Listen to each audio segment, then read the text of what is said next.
Welcome to Roundtable Decision. I am your host, Wyatt Bergenoff, and I wanted to make a few quick announcements before we get into the main part of the video. First off, I apologize if my voice is a little rough, as I've been getting over a little bit of a cold, and I might cough throughout the video just a little bit, but can't really help that.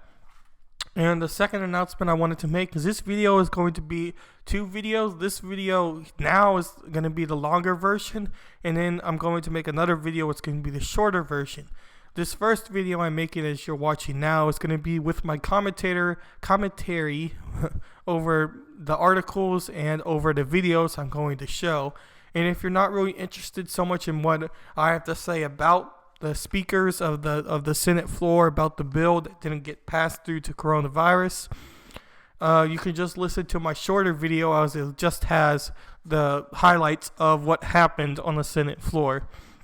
But if you are interested in what I have to say, you can watch this video in full, and that's why I made this version first, for those who are more interested in a longer, detailed version of what happened. So those of you who don't know, the Republicans recently tried to pass a bipartisan bill to help with coronavirus aid. And I'm not super detailed in what exactly was in the Republicans' bill and what exactly they tried to pass, but I know that they were using the and that obviously is going to cause concern for some Democrats, as the way politics is today is it's very against each other. So bipartisan doesn't really mean anything like it used to. And so the Democrats and Nancy Pelosi in the House tried to make an updated version, and that's where you see this New York Post headline as it reads, "Republicans want a lifeline, Democrats want to remake the country." And that's kind of what you can think about in whole, and I'll talk about what exactly that means while reading this article. Rather than move forward with a quick, no-frills, massive $1.8 trillion rescue plan, Democrats decided to hold the country hostage by trying to cram through a slew of lefty goodies that have absolutely nothing to do with the pending economic crisis. As corporate boards struggle to figure out ways to keep their companies afloat, House Speaker Nancy Pelosi is demanding that they spend time filling gender and racial quotas down to subcommittee assignments. As the transportation sector wrestles with a once-in-a-century economic disaster, Democrats are trying to compel airlines, which have seen a 90% drop in customers, to cut greenhouse gases emissions every year until they hit 50% long. And they're trying to recirculate a bill or rescue a bill / make a new bill that is allegedly going to be 1,400 pages long. And that is absolutely crazy, when the main focus should be on coronavirus and not trying to get a main agenda forward along with the pandemic. Basically, a lot of people are saying that the Democrats are using this pandemic as their platform, as to their advantage to get their agendas passed through. Bill itself, and it's 1,119 pages long. And I'm going to link an actual Justice Warrior video in the description of this video and a shorter video tomorrow that kind of talks about in detail the bill, because I'm not super good at breaking down details of the bill as other YouTubers and as other people are in general. I'm more just trying to figure out why something is happening more than what exactly is in the bill in particular, but trying to get the agenda passed through the bill and other underlining details, despite the main concern being coronavirus, is sketchy, and many people have said it is sketchy, and including Ted Cruz with his statement. Mr. President, this is a time of extraordinary crisis for our nation. In this time of crisis, I call upon each of our colleagues on both sides of the aisle to rise above. Rise above petty partisanship. Rise above the bickering that so often consumes Washington. Rise above and put first the priorities of the millions of Americans who are hurting. Look, there is a time for political disagreements. There's a time for policy disagreements. I am no stranger to robust political and policy disagreements. But we are in the midst of a global pandemic. People are dying. People are suffering. Last night, when this Senate voted on whether to move forward with emergency relief legislation for the millions of people being devastated by the economic disaster we're seeing as a result of the coronavirus epidemic, every single Democrat in this body voted to block consideration of this bill. Now, for those of you at home who are not poring over a Senate procedural matter, what does it mean to vote to block consideration? Doesn't mean they voted against the bill. It means they voted against even starting to take it up.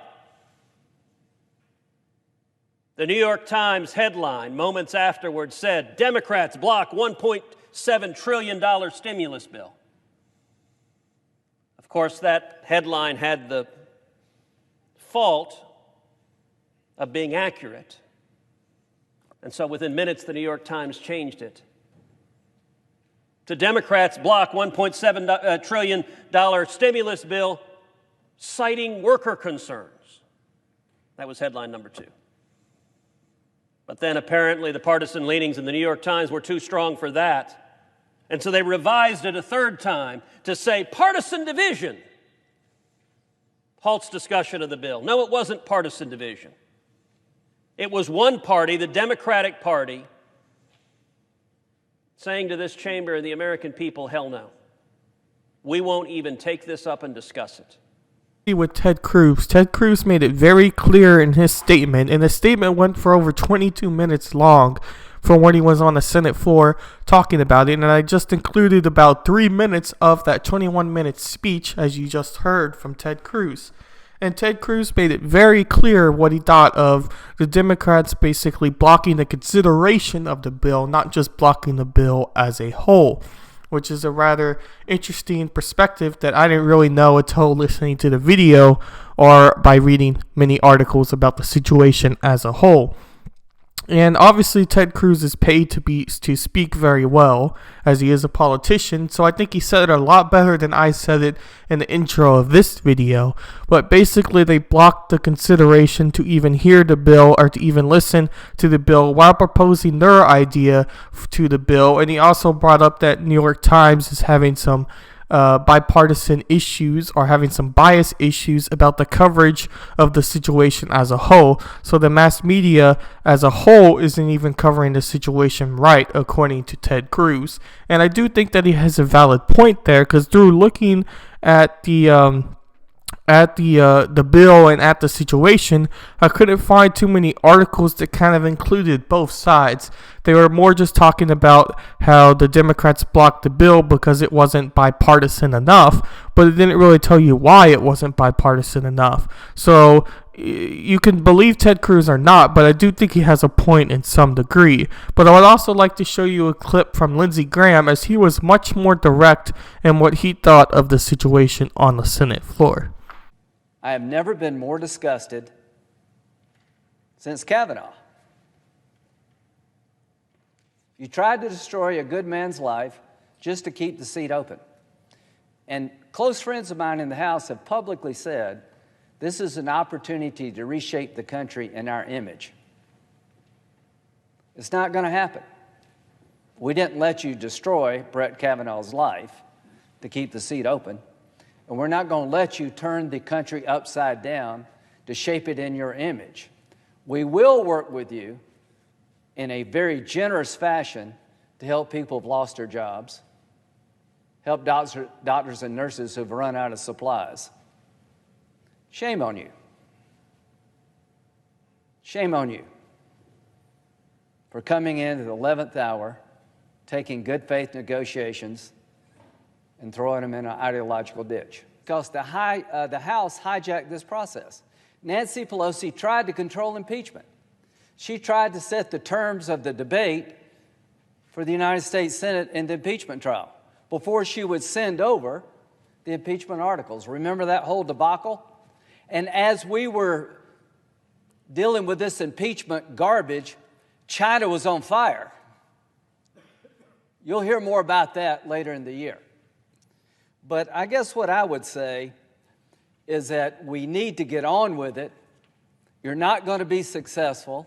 We're not going to let this happen to the American people. Rahm Emanuel, who I actually like, said, for every crisis is an opportunity. This is not your opportunity to impose same-day voting. In the House bill, they're requiring every state in the union, where you like it or not, to allow same-day registration and voting. I'd personally like to do that in South Carolina, not to combat the coronavirus. That's a dream that they have. This is not the time to enact that dream. If you're on a ventilator or you're a nurse at a hospital waiting on medical... Lindsey Graham didn't go for as long on the Senate floor as Ted Cruz does, according to the clip I found, with only 8.2 minutes long of a speech, but I still felt that it was important to include those two clips to kind of understand Lindsey Graham's angle on the whole situation. And I also learned through Lindsey Graham's commentary over the situation about a few Democratic senators basically saying, or House representatives, basically saying that this was an opportunity to get their agenda done, which is a very, very, very, very, very, very bad situation when you're already having to deal with COVID-19 being basically the biggest fear everybody has, and that's the fear of the unknown. So Lindsey Graham made sure to very define that within his Senate floor speech, but he also made it very clear, relating it back to a situation where he felt that they didn't do it right either, and he gave it back to two situations, being an impeachment over Trump and Pelosi's randomness of the order of how it was done, if that makes any sense. Basically, the way Pelosi tried to extend the impeachment process longer than it should have been by far. And then the process over Brett Kavanaugh, where they basically tried to destroy his life with Christine Ford, I believe it was, if my memory serves me right. But long story short, he was making it very clear that this bill not getting passed because of their wanting to get their agenda done isn't the way it should be. They should be working together to help protect the nurses, to help the sick, to help the people who aren't sick and want to get back to work as well. These are all situations and all factors that need to happen in order for COVID-19 to improve. And I believe he made it very clear in that speech. But Susan Collins also had a pretty good Senate floor speech and basically anger of the situation as a whole, as she was cut off on part of the Senate floor as well. I didn't include that clip, but I still felt it was necessary to say, and she got kind of a semi-viral clip from that as well, being cut off on the floor. But this is Susan Collins. The senator from Maine. Mr. President, we are in the midst of a crisis in our country. A crisis caused by the coronavirus. I cannot believe that the answer to this crisis, as we move to address the economic consequences that are so severe for the people of this country, that the answer from our friends on the other side of the aisle is delay, delay, delay. No sense of urgency, no hurry. I will tell you, Mr. President, I've had the honor to serve in this body for many years. Never, never have I seen Republicans and Democrats fail to come together when confronted with a crisis. We did so after 9/11. We did so with the financial meltdown in 2008. Here we are facing an enemy that is invisible, but equally devastating to the health of our people and to the health of our economy. As you can tell, a lot of the clips have a similar type of feel to them because they're all kind of saying the same similar thing. But Susan Collins, I thought, had a very clear statement, kind of going from a little bit of a different direction. because Lindsey Graham and Ted Cruz kind of went from an angle of now and their disappointment in the past with Lindsey Graham being relatively new. Rather than Susan Collins talked about big things the country has faced, such as 9/11 and the economic disaster of not too long ago in 2008, I believe it was. So with that going on, she made sure to include those examples in times when Democrats and Republicans did come together in a moment of crisis and got the job done. And she's saying that that is not happening now. And I thought that was a very good clip to end on in the Senate floor, because I do think it summarizes what the average American should take away of the situation happening with the COVID-19 stimulus bill that didn't get passed due to the House and due to the Republicans' non-bipartisan nature of the bill as a whole.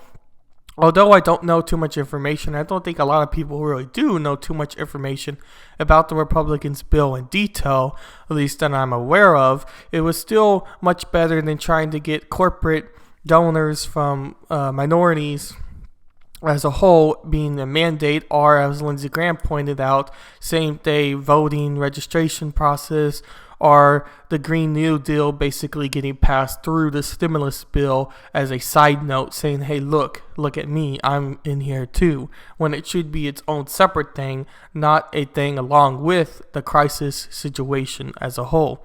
But I thought I would end today's video and then end with a little bit more commentary over a clip from Tucker Carlson and Fox News with Robert Kennedy, with Robert Kennedy.